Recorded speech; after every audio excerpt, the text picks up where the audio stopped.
Do you have to do some kind of assessment up front to determine if their junk drawer is just way too full for you, or do you just do it by way of listening to them during the initial consultation?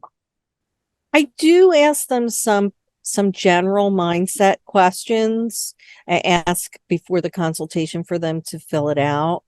Um, and then, but most of it is just getting a read. And I've Hmm. had some, clients that I've taken on that I thought, oh, I don't know.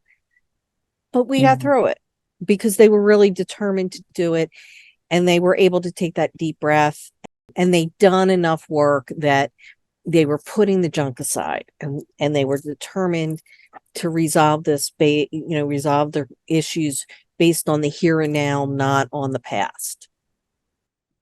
If you had to put together steps to clean out the emotional junk drawer in order to get ready for mediation, what do you think those steps would be? And I'm sure there's probably not linear. Step one, do this. Step two, do that. I'm sure it's probably circuitous in a way. But if you had to make it somewhat linear, what would be the steps that a family would take to clean it out and to ready themselves for mediation? I think it's most helpful to work with a counselor. I think that is, a professional who could really help you dig deep. But in general, as a personal journey, I think you have to do an assessment of your marriage and where that comes from. What were the things that caused you the most pain in the marriage? Hmm. Why did they cause you the most pain? What about those instances reminded you of something that happened prior to meeting this person Hmm. that you felt that same way?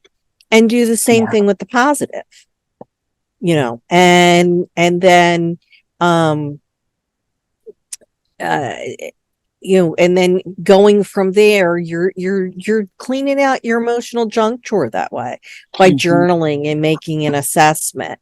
um and even and as you do that, even in situations where you're still interacting with your ex or soon to be ex, and you're getting um triggered or emotionally charged, Hmm. some of the things that you can do just to bring you into present, um mentally, silently.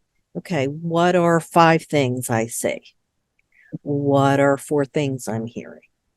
What are 4 things I'm smelling? What are 3 things I'm seeing? What are 3 things I'm hearing? What are 3 things I'm smelling? Down to just the one, and that brings you into the present. Mm. um Also, maybe even before you do that, say, I need a break. I need Hmm. a break, and get up and walk out. Um, or if it's really just nasty, um, sometimes it's just best to say, I don't think we're in a good place to talk about this right now, or I'm not in a good Hmm. place to talk about this right now, and walk away, Yeah. and to give yourself some time and space to think about, okay, what was it about that was upsetting? And also think about, okay, well, what could I have done differently? What do I want out of this situation? And Hmm. how can I get that in a different way? Yeah, you're really describing an individual slash couple that are really willing to be self-aware and really willing to do the inner work in order to get to the finish line without being bloodied up, and broken legs and broken arms. I mean, really requires a great It deal of introspection. it does. It takes a lot of time and energy and effort, but it's time and energy and effort that's much better spent than the time and energy and effort of going to court.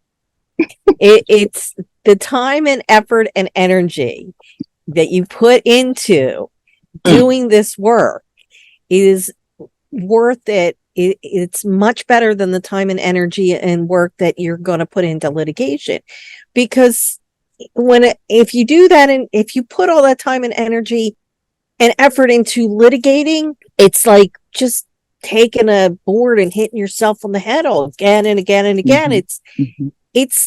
It's just reliving that pain. It's not changing it.